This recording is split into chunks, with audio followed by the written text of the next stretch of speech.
نحمده ونصلي على رسوله الکریم اما بعد اعوذ باللہ من الشیطان الرجیم بسم اللہ الرحمن الرحیم۔ کل ہم نے نماز کا باب شروع کیا تھا، انشاءاللہ آج ہم اسی کو کنٹینیو کرتے ہوئے سنت و نفل نماز کی برکت کے بارے میں آیت قرآنی پڑھیں گے اور حدیث نبوی دیکھیں گے انشاءاللہ۔ قال تعالی اللہ من اللیل فتجد به نافلة لك عسى ان يبدأك ربک مقام محمود بنی اسرائیل کی آیت نمبر 89 ہے، جس میں اللہ تعالیٰ نے اپنے رسول صلی اللہ علیہ وسلم سے خطاب فرمایا، اور رات کے بعض حصے میں بیدار ہو کر تہجد کی نماز پڑھا کریں، جو کہ آپ کے لیے پانچوں نمازوں کے علاوہ ایک زیادہ نماز ہے۔ امید ہے کہ اس تہجد پڑھنے کی وجہ سے آپ کے رب آپ کو مقام محمود میں جگہ دیں گے۔ فائدہ: قیامت میں جب سب لوگ پریشان ہوں گے، رسول اللہ صلی اللہ علیہ وسلم کی سفارش پر اس پریشانی سے نجات ملے گی اور حساب کتاب شروع ہوگا۔ اس سفارش کے حق کو مقام محبوب کہتے ہیں۔ قال تعالی والذین یبیتون لربهم سجدا وقیاما، سورہ فرقان کی آیت نمبر 36۔ اللہ تعالیٰ نے اپنے نیک بندوں کی ایک صفات یہ بھی بیان فرمائی ہے کہ وہ لوگ اپنے رب کے سامنے سجدے میں اور رات کو کھڑے ہو کر اپنی راتیں گزارتے ہیں۔ قال تعالی تتجافى جنوبهم عن المضاجع يدعون ربهم خوفا وطمعا ومما رزقناهم ينفقون فلا تعلم نفس ما أخفي لهم من قرة أعين جزاء بما كانوا يعملون، سورہ سجدہ کی آیت نمبر 16 اور 17 ہے، جس میں اللہ تعالیٰ کا ارشاد ہے کہ وہ لوگ راتوں کو اپنے بستروں سے اٹھ کر اپنے رب کو عذاب کے ڈر سے اور ثواب کی امید میں پکارتے ہیں، یعنی نماز، ذکر و دعا میں لگے رہتے ہیں، اور جو کچھ ہم نے ان کو دیا ہے اس میں سے خیرات کیا کرتے ہیں۔ ایسے لوگوں کے لیے آنکھوں کی ٹھنڈک کا جو سامان خزانے غیب میں موجود ہے، اس کی کسی شخص کو بھی خبر نہیں۔ یہ ان لوگ اعمال کے بدلے میں دیا جائے گا جو وہ کرتے ہیں، یہ ان لوگوں کو اعمال کے بدلے میں دیا جائے گا جو وہ کرتے ہیں۔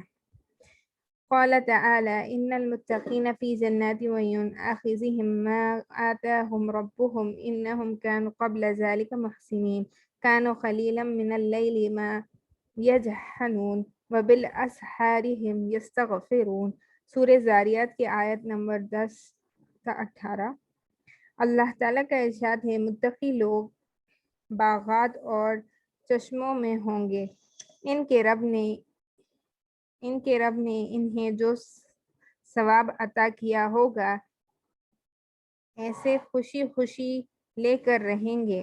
وہ لوگ اس سے پہلے یعنی دنیا میں نیکی کرنے والے تھے، وہ لوگ رات میں بہت ہی کم سویا کرتے تھے، یعنی رات کا اکثر حصہ عبادت میں مشغول رہنے میں گزارتے تھے اور شب کے آخری حصے میں استغفار کیا کرتے تھے۔ تو یہ اللہ تعالیٰ قرآن مجید کے سورہ زاریات میں نیک لوگوں کی صفت بیان کر رہے ہیں کہ وہ رات کو آخری حصے میں جگ کر اللہ کی عبادت کرتے تھے اور آخری حصے میں استغفار کیا کرتے تھے۔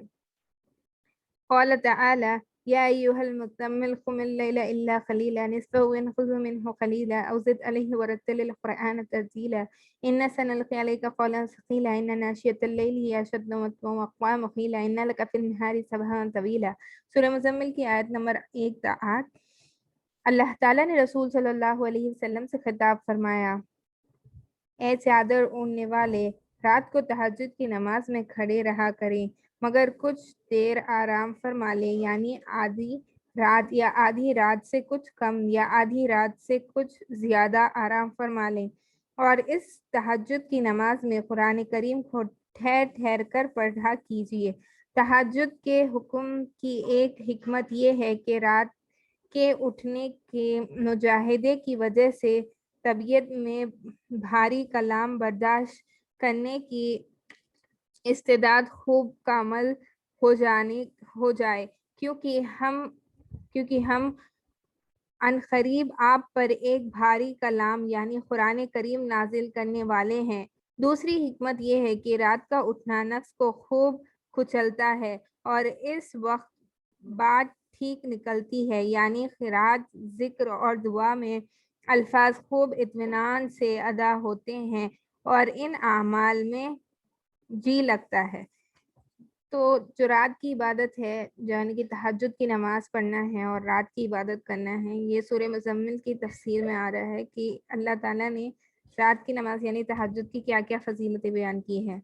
تیسری حکمت یہ ہے کہ آپ کو دن میں بہت سے مشغولیات رہتے ہیں، جیسے تبلیغ، مشاغلہ، لہٰذا رات کا وقت تو یکسوئی یعنی اخلاص کے ساتھ اکیلے اللہ کی طرف متوجہ ہو کر یکسوئی کے ساتھ عبادت الہی کے لیے ہونا چاہیے۔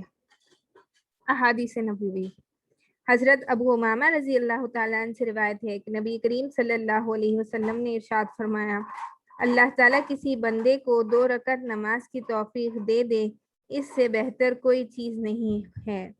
بندہ جب تک نماز میں مشغول رہتا ہے، بھلائیاں اس کے سر پر بکھیر دی جاتی ہیں اور بندے اللہ تعالیٰ کے قرب اس چیز سے بڑھ کر کسی اور چیز کے ذریعے حاصل نہیں کر سکتے جو خود اللہ تعالیٰ کی ذات سے نکلتی ہے، یعنی قرآن شریف۔ فائدہ، حدیث شریف کا مطلب یہ ہے کہ اللہ تعالیٰ کا سب سے زیادہ قرب قرآن کریم کی تلاوت سے حاصل ہوتا ہے۔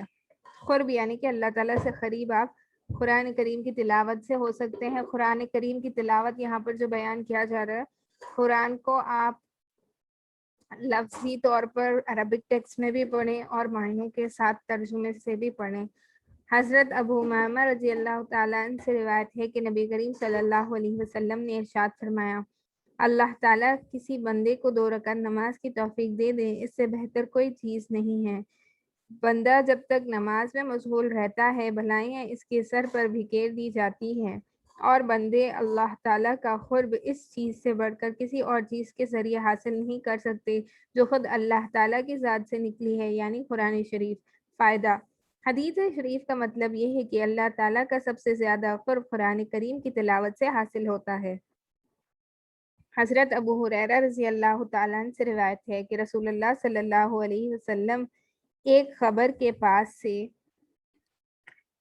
گزرے، آپ صلی اللہ علیہ وسلم نے دریافت فرمایا، یہ خبر کس شخص کی ہے؟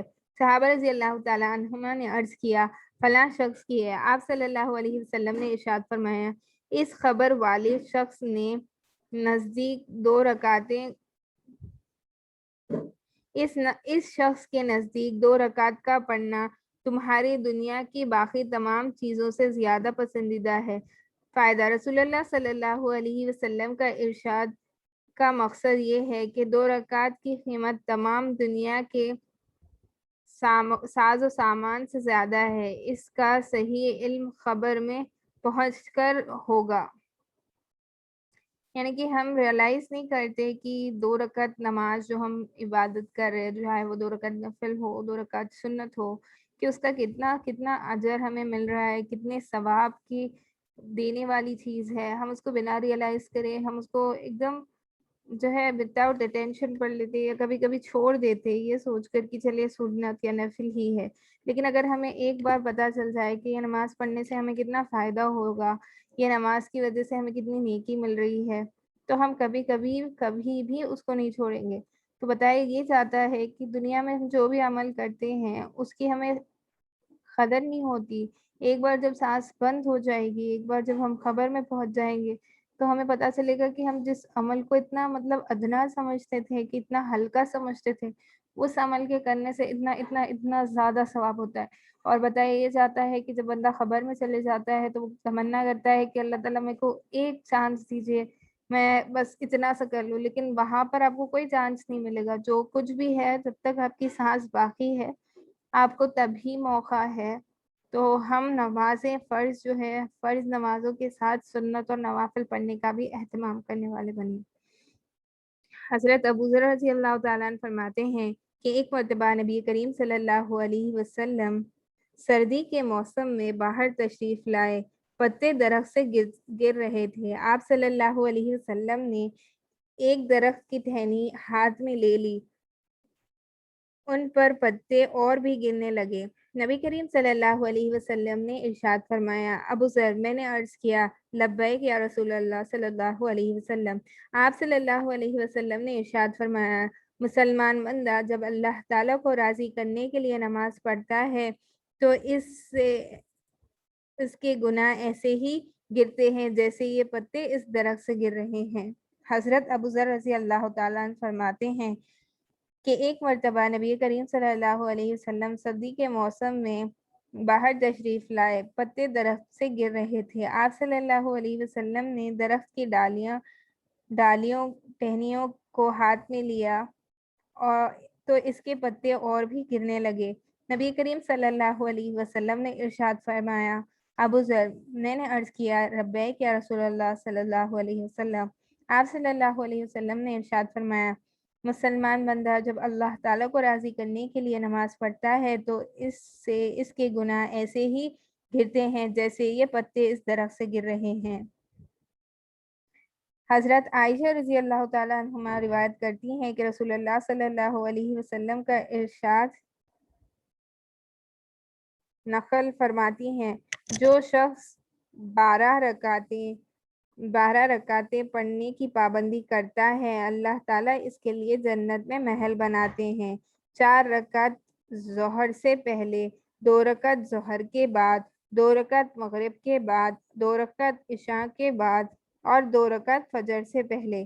یعنی کہ یہ جو نمازوں کا ذکر اس حدیث مبارک میں آیا ہے وہ سنت موقدہ کہلاتی ہیں۔ تو یہ نمازیں جو ہے میں دوبارہ اس حدیث کو پڑھوں گی تاکہ ہمیں اس کی یاد دہانی ہو۔ حضرت عائشہ رضی اللہ تعالیٰ عنہما رسول اللہ صلی اللہ علیہ وسلم کا ارشاد نقل فرماتی ہیں، جو شخص 12 رکعت پڑھنے کی پابندی کرتا ہے، اللہ تعالیٰ اس کے لیے جنت میں محل بناتے ہیں۔ 4 رکعت ظہر سے پہلے، 2 رکعت ظہر کے بعد، 2 رکعت مغرب کے بعد، 2 رکعت عشاء کے بعد اور 2 رکعت فجر سے پہلے۔ تو یہ ساری نمازیں جن کا ذکر اس حدیث میں آئے ہیں ان کو سنت موقدہ کہا جاتا ہے۔ تو ان کو آپ کبھی بھی مس نہیں کرنا چاہیے۔ جتنی امپورٹنس فرض نمازوں کی ہے اس کے بعد کے درجے میں سنت موقدہ بھی اتنی ہی فضیلت کے حامی ہیں۔ حضرت عائشہ رضی اللہ تعالیٰ عنہ سے روایت ہے کہ نبی کریم صلی اللہ علیہ وسلم کو نوافل اور سنتوں میں کسی نماز کا اتنا زیادہ اہتمام نہ تھا جتنا کہ فجر کی نماز سے پہلے 2 رکعت سنت نماز پڑھنے کا اہتمام تھا۔ حضرت عائشہ رضی اللہ تعالیٰ عنہ روایت کرتی ہیں کہ نبی کریم صلی اللہ علیہ وسلم کو نفل اور سنتوں میں نمازوں میں کسی نماز کا اتنا زیادہ اہتمام نہ تھا جتنا کہ فجر کی نماز سے پہلے 2 رکعت سنت پڑھنے کا اہتمام تھا۔ حضرت عائشہ رضی اللہ تعالیٰ عنہ روایت کرتی ہیں کہ نبی کریم صلی اللہ علیہ وسلم نے فجر کی 2 رکعت سنتوں کے بارے میں ارشاد فرمایا، یہ 2 رکعتیں مجھے ساری دنیا سے زیادہ محبوب ہیں۔ حضرت عائشہ رضی اللہ تعالیٰ عنہ سے روایت ہے کہ نبی کریم صلی اللہ علیہ وسلم نے فجر کی 2 رکعت سنت کے بارے میں ارشاد فرمایا، یہ 2 رکعت مجھے ساری دنیا سے زیادہ محبوب ہے۔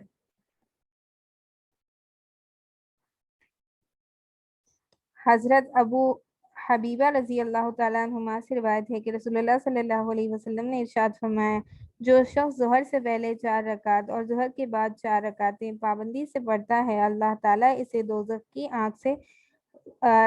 کی آگ اس پر حرام فرما دیتے ہیں۔ فائدہ: ظہر سے پہلے کی 4 رکعتیں سنت موقدہ ہیں اور ظہر کے بعد کی 4 رکعتوں میں 2 رکعتیں سنت موقدہ ہے اور 2 رکعت نفل ہے۔ حضرت ام حبیبہ رضی اللہ تعالیٰ عنہما سے روایت ہے کہ رسول اللہ صلی اللہ علیہ وسلم نے ارشاد فرمایا، جو شخص ظہر سے پہلے 4 رکعتیں اور ظہر کے بعد 4 رکعتیں پڑھنے کی پابندی کرتا ہے، اللہ تعالیٰ اسے دوزخ کی آگ کو اس پر حرام فرما دیتے ہیں۔ فائدہ: ظہر سے پہلے 4 رکعتیں سنت موقدہ ہیں اور ظہر کے بعد 4 رکعتوں میں 2 رکعتیں سنت موقدہ ہیں اور 2 رکعت نفل ہے۔ سبحان اللہ و بحمدہ، سبحانک اللہم و بحمدک، نشہد ان لا الہ الا انت، نستغفرک و نتوب الیک۔ سبحان ربک رب العزت عما یصفون وسلام علی المرسلین والحمد للہ رب العالمین۔ اللہ تعالیٰ ہمیں کہنے سننے سے زیادہ عمل کی توفیق نصیب فرمائے۔ وآخر الدعوانا ان الحمد للہ رب العالمین۔